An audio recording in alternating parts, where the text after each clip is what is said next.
the first technical sermon that I ever preached. The first time I ever got up with a message to deliver was not in an environment like Campus Community. It was in jail.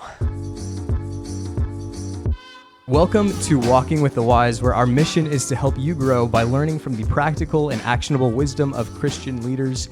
Today, our guest is Josh Rutledge. Josh is the Vice President of Spiritual Development at Liberty University, where he heads up things like Convocation, Campus Community, LU Send, LU Serve, and the LU Shepherd Office, and a lot more. And for those of you listening that maybe haven't heard of those things, they're all truly fantastic programs that have impacted countless lives for Christ. Josh, you're an amazing leader, speaker, and humble servant, and we're so thrilled to have you with us today. Seriously, thank you for being willing to take this on. It's an honor to do this with us. Be a part of this. This is not the, as you guys know, this is not the first time that we've gotten together and chatted. I've gotten to know both of you guys over the last couple of years during your time as students here at LU, and we've had some really great conversations. So. And honestly, like super quick, that's a testament to your humility because you do a lot of things. You're very busy. But the fact that you're willing to meet with students like us who aren't like, we're not important students, we're not like impressive people, like you're willing to meet with people like us, and that means a lot. And I think is a huge testament to that humility. So thank you. Well, that's kind of you. To me, it's like why I have this job. The only reason to do it is to serve, students like the two of you and others. So I love it. Yeah. I love the chance to get to connect with you guys and any student who wants to chat. Awesome. Well, would you be willing to open us in prayer? Yeah, awesome. Let's do it.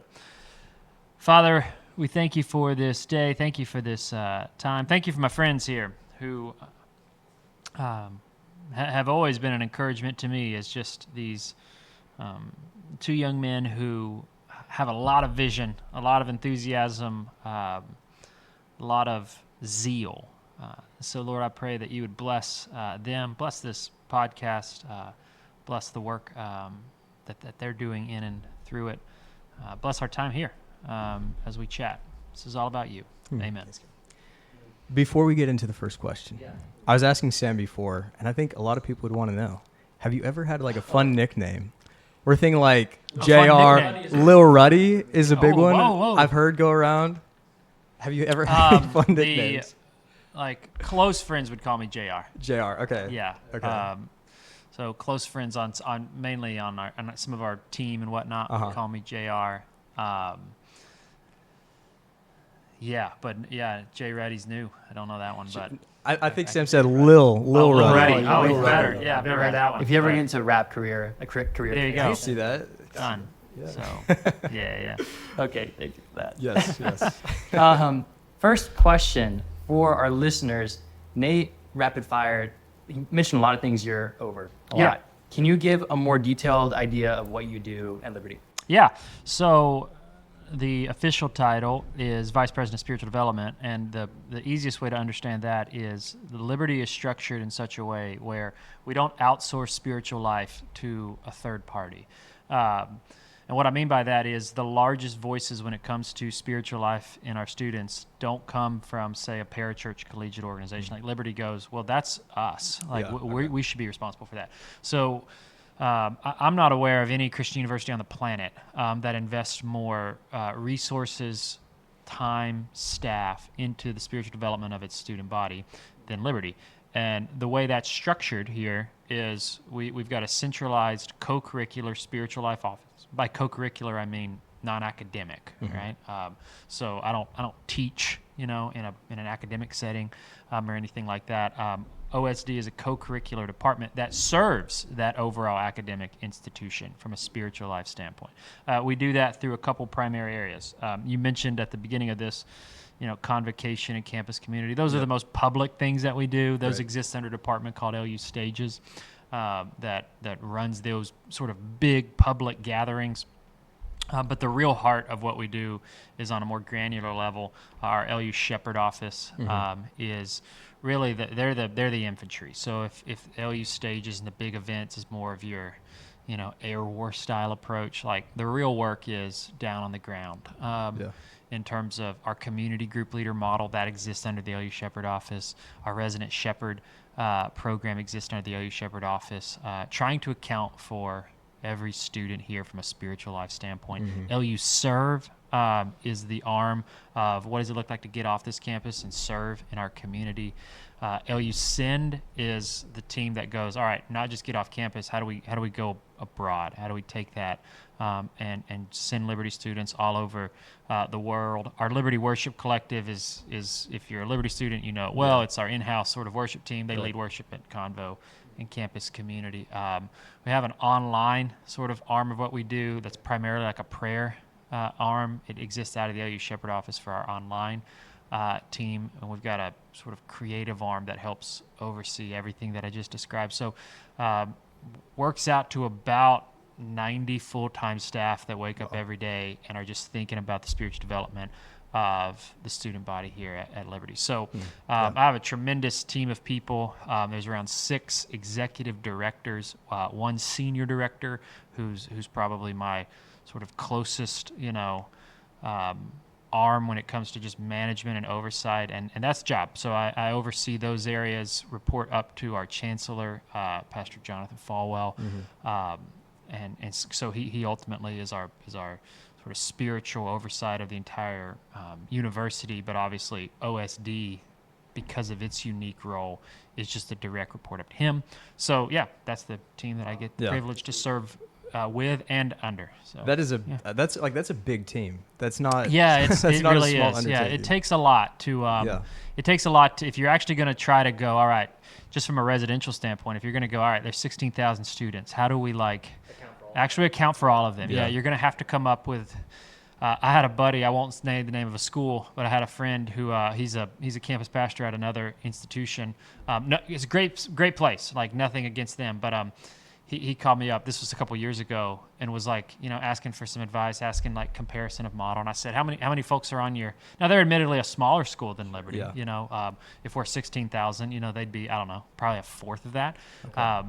But I asked him, hey, what's your, let's talk through it. I'm always happy to chat with any other Christian university, and there's great camaraderie that exists between other Christian universities. But he was asking hey, I want to learn how you guys are doing. I said, well, great. How many people are on your team? He's like, yeah, there's me and 4 others. Wow. And I said, I just sort of stopped him and I said, I mean, no, this is not meant in any way as a criticism, but we're playing 2 different games. Yeah. The way that your institution is set up is you're buried on an org chart where you don't even have direct access to leadership. Whoever is the campus pastor doesn't sit in a position of actual authority. They're sort of buried down low, and there's 4. So at best, you just got to come up with a different way to model it. 4 people can't do that. Right. 4 people can't go reach 4,000. So you're going to have to get really creative in working with parachurch collegiate ministries to go, how do we attack this together? All of those sort of things.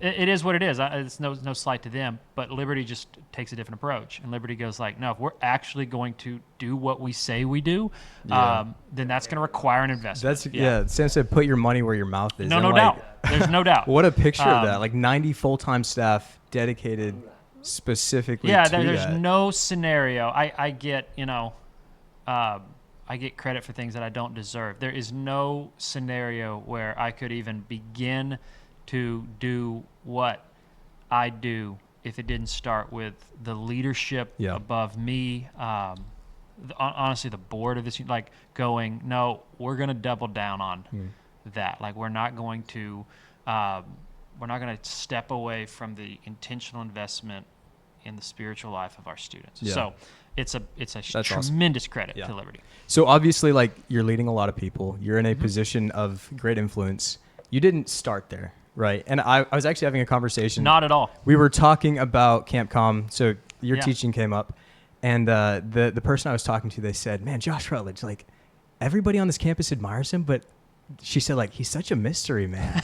Where'd this guy come from? So I guess for those people who don't know exactly, and I think we don't really know, how did you get here? What is a 10,000 foot view of Josh Rutledge's story? Yeah, so spoiler alert, in a couple of weeks in Campus Community, we're in our witness series, where we're going through the book of Acts, looking at stories of how God moved in the early church as a way to understand what it looks like for God to move today.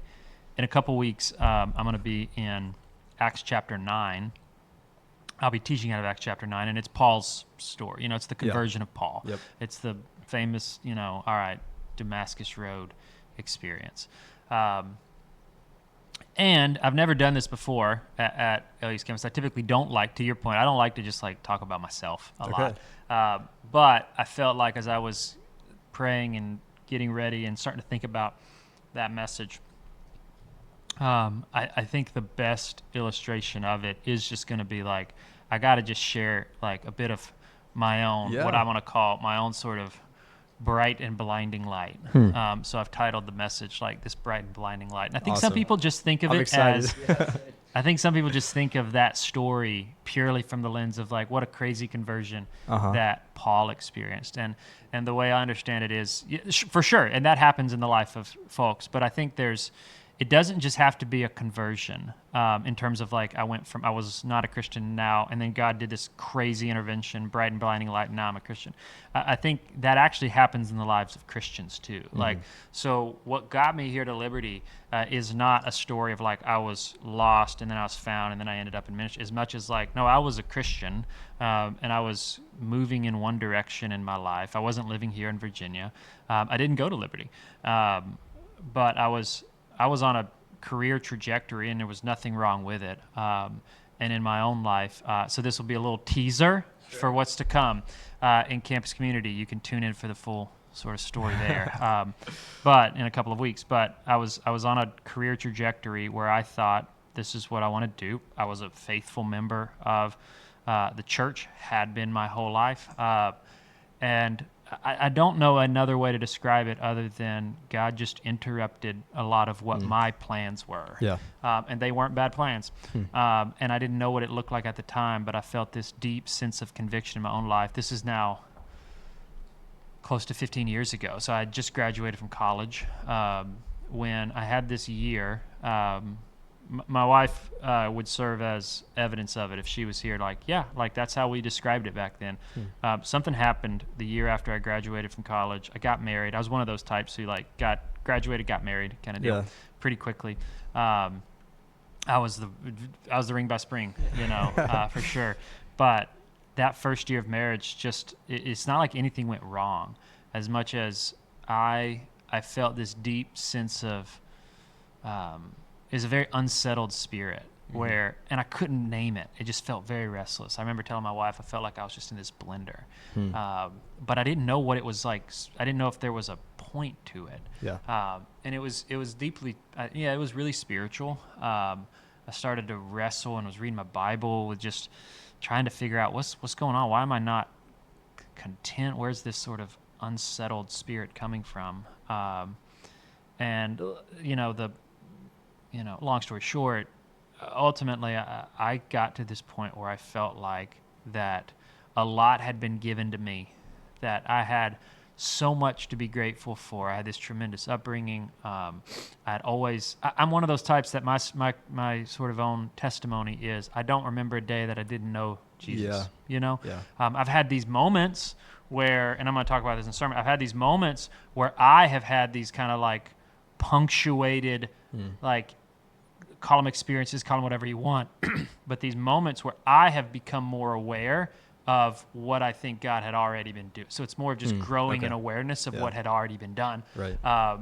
So my testimony has been this growing awareness of, oh yeah, that was always you all along the way. So this was just one of those moments where I felt like I had been given so much, but here I was, a young person, 22 years old, and I didn't feel like if my life had stopped then, it's almost like you could have asked, what was the return on that investment? A lot had been given to me, but my life was not in a trajectory where it was going to look like, yeah, that's just going to be given away to other people. So I felt deeply convicted by that. I felt deeply convicted by the fact that I was living in a city where there were, thousands of homeless people on the street, and I had never even thought about them. I just, driven past, those folks like people tend to do. It was actually reading Matthew 25 that God used specifically to deeply convict me about, hey, your life's not going to go the way you think it's going to go, and it has to be about these people. And it's people you're not even expecting. So I just got involved as a layman doing a lot of ministry. I started doing a lot of homeless ministry, and particularly like jail and prison ministry, literally just because I read Matthew 25. Okay. And I said, I think God's telling me to obey this rather than just read it. Yeah. And for me, I took it literally. I thought if Jesus is telling me in Matthew 25 that judgment is going to be based on not like, what did you just know, but like, what did you not do? Yeah, right. He tells people, I mean, it's right there, you can't miss it. Like, hey, I was sick, and you didn't visit me. I was naked, and you didn't clothe me. I was in prison, and you didn't come and visit me. And they will say to him on that day, like, Lord, when did we see you? Like, naked or in prison and not visit you? And he says, as you know, I say to you, like, if you did not do it for the least of these, then you did not do it for me. So I was like, well, Jesus, I'm going to go find you then. Like, even if that's in the, county jail. Right. And it's funny because in hindsight, the first technical sermon that I ever preached, the first time I ever got up with a message to deliver, was not in an environment like Campus Community. Right. It was in jail. Wow. It was in a jail block in Birmingham, Alabama with 40 guys, and I had no idea. It was the first time I'd ever Wow. And here's the irony: is all of my life has changed so much since that point. But it's funny. I don't know if I'll ever teach or speak in an environment more intimidating than that.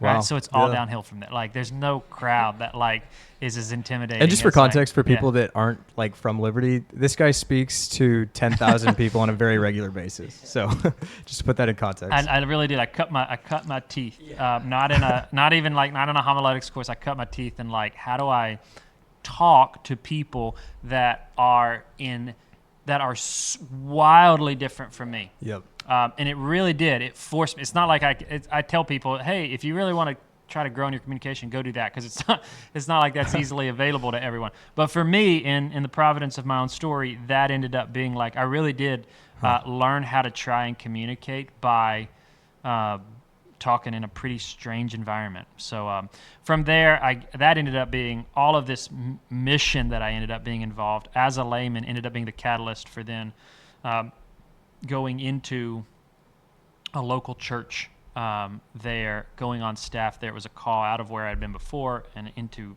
ministry. And then from there, ended up the senior pastor of that church down in Birmingham was a gentleman named David Nasser. When David Nasser, he came to Liberty, he was the campus pastor here for several years. When he came up to Liberty, he asked if I would consider coming up with him to sort of serve in it's obviously not in the same role, but in a similar format. He was the sort of teaching pastor, senior pastor of that church, a lot of vision, the main communicator. Yeah. I was the executive pastor, more like the right hand of what he was doing. And so I came up to Liberty with a similar sort of aim to help. At the time, Liberty was interested in centralizing its spiritual life, doing what we now have today. And so I came up with that. So that was sort of the goal. Like, hey, this is what we're going to try to do. That was back in 2015. So is that something you expected? No, not at all. Okay. I still, it's funny you asked that, because I legitimately was this morning reading my Bible. I was praying. And sometimes you have these moments where you just need to pause and reflect. Last night was the last couple of weeks, but last night was a Wednesday night here at Liberty, and Wednesday nights at Liberty are wild. Wednesdays are really long. Yeah, Wednesdays from Convo, and so it was, but it was a lot of just. It was one of those nights where it was hard to just go to sleep, kind of thing. A lot of fervor whipped up, even in my own spirit. And so this morning I was just trying to slow down a little bit and reflect on all right, Lord, don't let me get out ahead of my skis. Don't make, I can tell sometimes when I get, where I just need to breathe. So I was kind of just recounting to God in prayer, where I've the last couple of years. And I used, and I said it this morning in my own prayer. I was like, I know, Lord, that I've just fallen forward. You've been paving this path that is the story of my life. And I am not the one I haven't been driving. So I'm not going to take the wheel now. So I still wake up today legitimately, and I go, I don't know how I ended up here. Yeah. I really don't. I didn't set out to be here. It Yep. wasn't the goal. I thought I was going to spend the rest of my life doing this work down in Alabama. But yeah, obviously my life has gone in a direction that I never expected. Yeah. So, And it was simple obedience. Like it wasn't, it was you reading Matthew 25 and saying like, man, Jesus said to do this. I'm going to do it. yeah, I mean, I guess that's the kind way to put it. I would say like, Okay. from my perspective, it was also like, I also go like, goodness, Lord, like you have just sort of dragged me along. Okay, yeah. You know, where Yep. there have been so many moments. Like if we could go back to that point, I wish it was as simple as like, yes, Lord, here I am. And at the same time, I was such in an unsettled place that it was more like, it was this fight of God, like, what are we doing? And so it's been more of this. It's not until after the fact that you can look back and it starts to smooth out into what you're describing. Yeah, Where it's okay. not necessarily wrong. Like, Right. like I don't want to have like false humility here. Like I did. Like I read Matthew 25 and I Yep, thought and like, acted on it. I'm going to obey that. So I actually have to take the step of like, all right, where am I going to go serve? And then I got to go do that, those sort of things. But it was also coming out of this place of a real pursuit of like, what is happening? I got to figure this out. I had Yeah. zero. In other words, I wouldn't have told you at the time that like, this is just simple. But it was more like searching. Like, is this what you want me to do, God? Like, all right, I'll go here. I'll go Yeah. do that sort of thing. Yeah. There's this beautiful picture I've always loved this picture that you get in the Bible where you can read Exodus and you can read Moses' story. Traditionally Moses is held as the author of the Pentateuch, including Yep. Exodus. And so Moses' perspective is like this guy raised in Egypt, tries to be the savior of his people, ends up killing this Egyptian. But then like literally he says in the text that in fear he runs, right? Yeah, and right. flees Egypt, right? Right. Goes out to the desert, like lives out there for, a long time. 40 and years. And then God goes and finds, right? Those sort of things. So that Moses' perspective on his own story is this like flight and fear and this isn't good. But then you get to the author of Hebrews, Yep. and the author of Hebrews is writing about Moses. And the author of Hebrews, we could pull up the actual translations, but the way that the author of Hebrews describes it is Who like, is the author of Hebrews? that's a great question. I don't think. try to trap it. And I don't think it was Paul. Okay. But I might get in trouble for saying that. But I don't believe it was. Uh-oh. I don't think it was Paul. But Moses, the author of Hebrews describes Moses' story, and he says like he shunned the riches of Egypt and Yep. pursued instead like better to have reproach with Christ than the like pleasures and wealth of Egypt. And you read that and you're like, that is not how Moses Yeah. like Moses. If Moses could have read that, he'd have been like, I don't feel that Right, at all. right. But I think the beauty of it is that Moses is supposed to have his perspective is like, I was actually really afraid Yeah. and I was torn. But like Yeah, from that's the a good perspective of like, I think the author of Hebrews is giving you like, actually from the story that God is writing, like this is what's actually happening. Like Wow, even yeah. working with somebody who's like, yeah, they're pretty scared and fearful. And so, yeah, I just resonate with this sense of, man, it's been a fight. Yeah. You know? And I think that you described this tension, right? Of like, man, what do I do? And I think so Yeah. many people, including myself, honestly, like this is something Sam can attest. We're actually roommates. But like, I do fight this, like, what is next? Like, Yeah, what does yeah. God have? Common question for our people. Yeah. course. And just our age group in general, like there's the rest of our life is in front of us. So talk to that a little bit of like, what does it look like to like approach that question well in a God honoring way of like, what's next? Yeah. The way that I would understand it is this, and I've probably have shared this with you guys before, but I share it with a lot of students because you're not wrong that this is the primary question I think of people in your seasons of life. Though I would say it doesn't necessarily get any easier. Even like, here I am a couple steps ahead of you guys, and it's still something that I wake up and wrestle with. But here's what I've learned up to this point. Your life is always this mystery unfolding. Yeah. What I mean by that is, you might be 20 years old, and you're looking out ahead into this future, and that future is this blank slate, like, right? It's just, there's a lot of unknowns. So think of it as like just darkness, and the light hasn't revealed it yet. But you've got 20 years of light, right? You can look back on your life and go, well, I know a lot more at 20 than I knew at 10. Yeah, Right? certainly. So you can think of your life as this mystery unfolding, meaning like the longer you go, the more light gets revealed. Now, at no point do you ever know when the end is. So at no point, it's like it's not like here's the end point. So like it's always that perspective of like I'm looking ahead to this unknown future in terms of what's right in front of me. I know the future hope I have in Christ, but I'm talking about like what's happening tomorrow. What's happening in a year from now? Where am I supposed to go? What job am I supposed to get? What degree am I supposed to pursue? Those sort of things. You know a lot more at 20 than you did at 10. You'll know a lot more at 30 than you did at 20, right? In other words, things get revealed. But if you were to ask, I mean, I could ask you guys right now. Go back to when you were 15, right? We'll step back, just a couple of years for you guys. And if you go back to 15 and think about all the things that God has revealed since you were 15 to now, right? A lot. Yeah. Right? Like you didn't know at 15 that you were going to be here. You didn't know you were going to be at Liberty. We could unpack all sorts of things that God has revealed in your life in the last however many years that you did not know at 15. But here would be the question that without even knowing the answer to the question, what all has God revealed? You might have walked through deep tragedy in the last couple of years, whatever the case may be. Like, well, here's the question: but going back to when you were 15 to where you are today, has God proven himself faithful? Right? Yeah. And if the answer from your perspective that is yes, then you'd go, okay, well, it's not like at 15 God told me what was coming. Right? And most of it I didn't even know. And I didn't even make the choice. I shared earlier, I fell forward. I actually don't think that's unique to me. I think it ends up being true of just about rarely do you encounter a story where it's like, this was the hard and fast plan, and I never strayed from it, and it all just worked out perfect. That's not how life goes, right? I don't know that I've ever met someone like never, that. Never, right? In a sense, I think the story of everyone is like I'm falling forward. That might not be how they perceive it, but it ends up being if God has proven himself faithful, as you can reflect back even on the last couple of years, then the question becomes, was that same God going to be faithful as I look out ahead?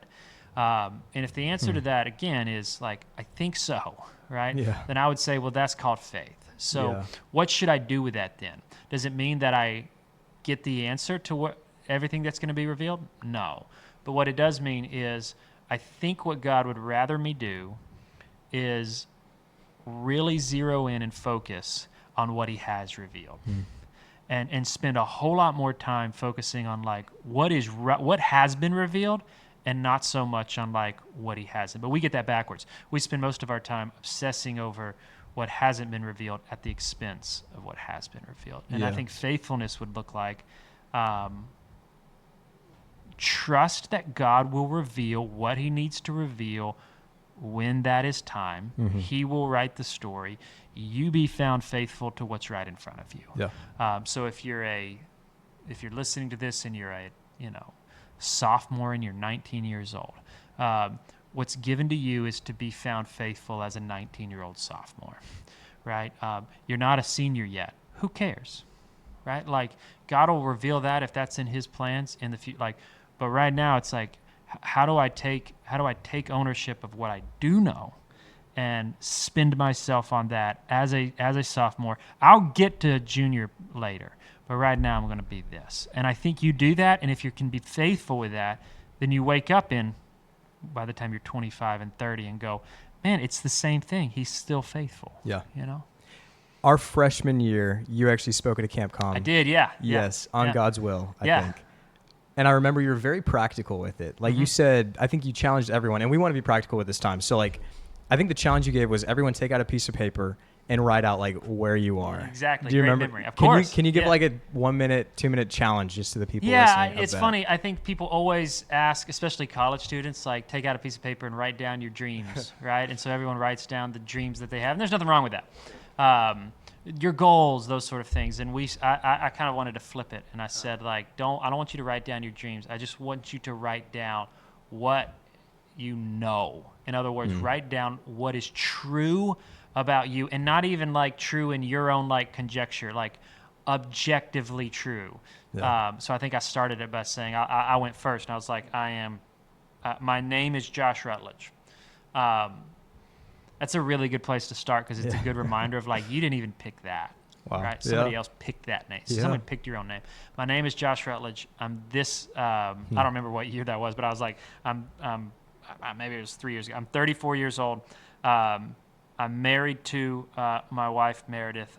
These are the names of my children. I'm the vice president of spiritual development at Liberty. And so I went through this exercise, just ask people, start doing the same for yourself and write it down. Write as much as you want. There's a lot you could put on there of just objectively true things about your life right now. And then at the end of that, go, all right, that's what God would rather you zero in on. Like he wants you will be held accountable for what you did with that information, not on what's on the blank slate of the future. Right. Yeah. That's awesome.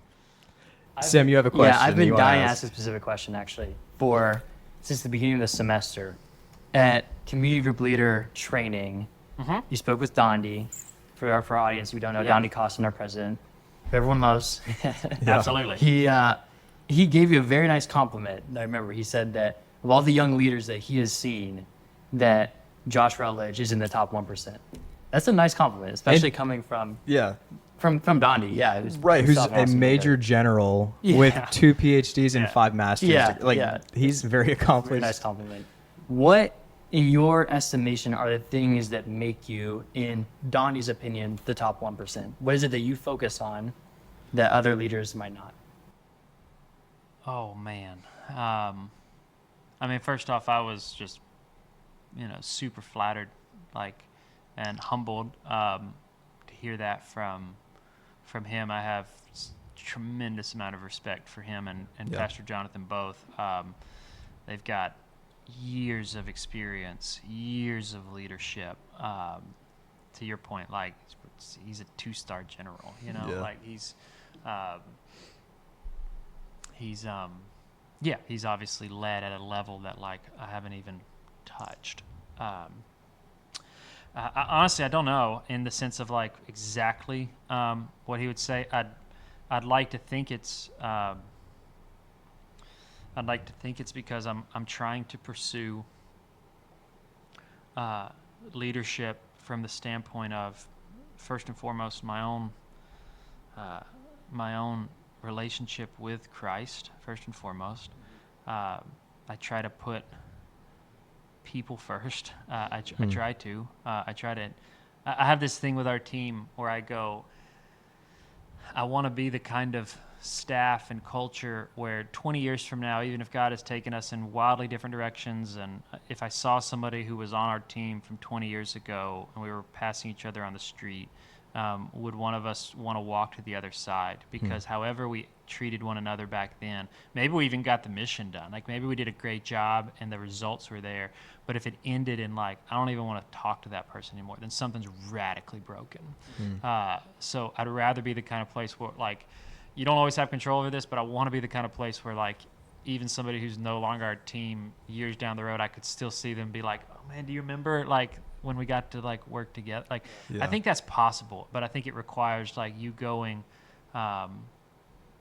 looking at people not as a means to an end, but ultimately as the end.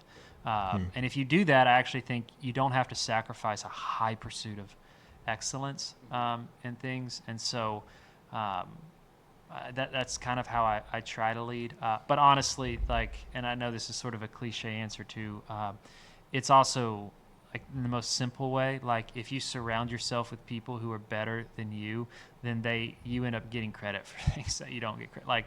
I'm really, really blessed here at Liberty to have a team of people within OSD, the leaders that are part of OSD, those folks that I mentioned at the beginning of this call, who are incredible.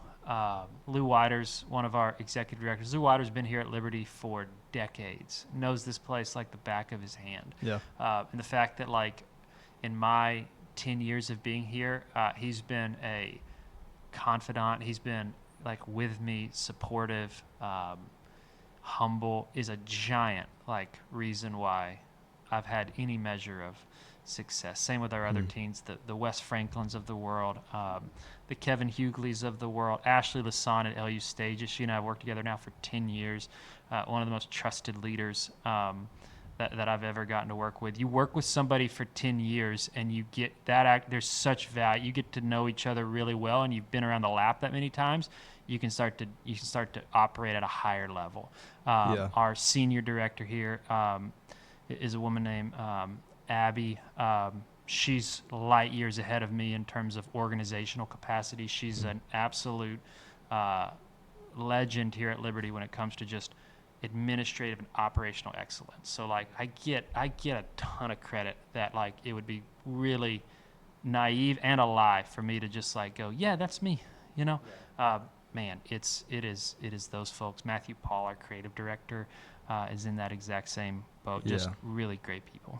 So you're obviously looking at this from a very large organizational perspective, right? Over 90 people serving on that team. The people that are listening to this, most of them are not leading teams of 90 people. Sure. But they do have circles of influence. Yes. Right. Absolutely. So, you're talking about culture. You're talking about surrounding yourself with a good team, that kind of thing. Can you take that and like make that make sense from the perspective of I don't have a 90-person team under me, but I do have a circle of influence? Yeah. Like how does that apply with that? Oh, for sure. It's for the vast majority of my life, I haven't had a team of people.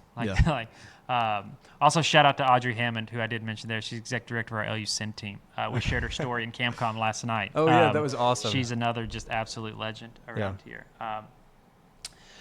I think people get it twisted sometimes where they think that leadership is a just direct reflection of a title and how many like folks that you have serving on your team and whatnot. Right. It's not true. There are people with titles who have a lot of people under them that like that's all they have. Like it's like, but they're not leading, right? Certainly, their people would say, "I'm not following. Like I'm just like showing up for work." So title and like the amount of people is not a real indicator of true influence. To your point, you can have influence and not have the title. There are leaders on this campus who have, and by leaders I mean not just necessarily a title, who I would argue like you have unimaginable influence, right? You just don't necessarily see it. So I think part of it comes down to like, well, if you're just hung up and you think I can't lead until I get to that point, then you're never actually going to lead. Yeah. Like, so I think it would start with stewarding well the influence that you do have right now. And that means first and foremost, just take an evaluation of what is my circle of influence? And it would be the people right in front of you. It would be it'd be the hall that you're living on. It'd be those people. I mentioned Audrey Hammond because we shared her story in Campus Community last night. I don't know if you guys were there, but like her story is like her brother came to school here and he wasn't a Christian. None of her family was a Christian. And it was a student on the hall, a group of students who were the ones that invested and led him to the Lord. And then from that, she ended up coming here to Liberty. She comes to know the Lord. Now her whole family comes to know the Lord. Like, who had greater influence? No slight to whoever this was, but like, I don't know who was like in my position back then when he went to school, right? And I'm sure that person had some measure of influence in her family's life, but not nearly as much as that student. Yeah. Those group of students. And so like, I think if you keep that perspective of, man, God's writing the story and he does not need titles and large staffs to accomplish his purpose, then you go, man, now I'm freed up to, if I have that, then steward it well. Right? So that today I got to ask that's what I'm asking of myself. Like, Josh, you stewarding well what God's put in your hands. But if all of that was taken away, it doesn't mean that like, oh, now God can't accomplish his purpose through me. It would be like, man, do the same thing we described earlier. Look at what's been revealed and go be faithful to that, which would maybe just be another word for leadership. Yeah. Awesome. A question. We don't have a ton of time left, so let's try to be a little bit brief with this one. Sure. But I'm not. Yeah, that makes it sound like I'm saying you're. No, sorry, I'm not at all. I'm long-winded. No, I love it. I think there's this pervasive mindset amongst a lot of people our age, and it goes both ways. But like this thought that I'm going to grind right now so that I can enjoy life later. Sure. Yeah. Or somewhat like people are on the other side where it's There's like, a lot of people on the opposite end. that's true, potentially more, Yeah, but yeah. they're like, I'm just gonna have fun and like I'll Yeah. worry about the other stuff Yeah. later. What would you say is the right mindset to approach that? Because surely it's not just like have no fun, only invest in the future, like that kind of thing. But it's also not go and play volleyball constant. Like, what is the balance there, and what is a healthy mindset with that question? Yeah, I think it comes down to there's a key distinction between striving versus just true work. The striving spirit is the one that you're describing, where like it's not even just the hard work; it's just the like mad attempt to control an outcome. I'm not gonna lose. Like I'm gonna like just figure it out. Like so, it can be really manipulative. And it's just striving, and there's no rest in that. So the better posture is receive the life that God has given you right now, and work hard to be found faithful to that. And if you do that, you'd actually realize I'm not striving. You can actually rest in that. Yeah. You know, if you've done the work and you've been faithful to what's right in front of you, then it gives you such joy to actually be able to go, I can go like play volleyball with my friend. Like it doesn't have to be this like either or. Yeah, just trusting the Lord that he's got it. It's not laissez-faire. It's not this like sit back, who cares? God's gonna figure it out anyways. It's not that. It's more of really leaning into what God has revealed. Think of it like somebody who's water skiing. It's like you've got your role to play, but you can't like get up over your skis. It's more like you're gonna let the boat pull you up. Right, but then you're gonna ski. You're gonna be doing it. So it's gonna be you doing it, but it's gonna be in a power that comes from beyond you. So you're not lazy. You're not just kick back going, let go and let God. I think of it more as this.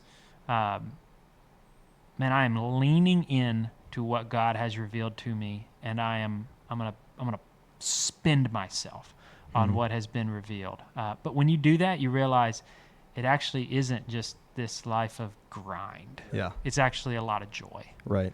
It's really enjoyable to live the life that God has ordained for you to live. It's I think Matthew 11:28-30, which talks about his burden being light and his yoke being easy. Like it doesn't have Totally. to feel like we're just being crushed all the If time. you're trying to be somebody or not, it's a ton of work. Right. If you're working really hard to just be faithful to who you've been, there's joy in it. No one's in your way. No one can get in your way.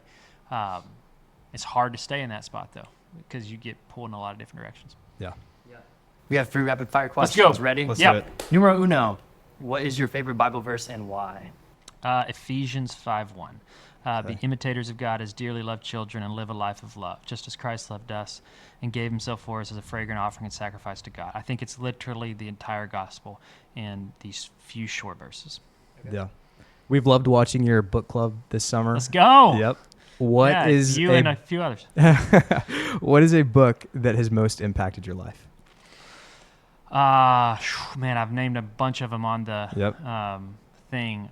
If I had to pick the one that has had, I'm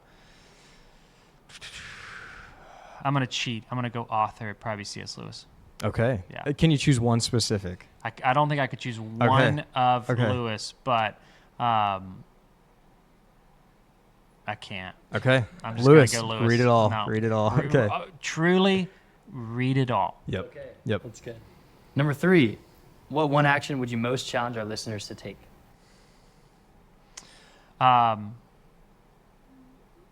You're learning I'm not good with the rapid fire.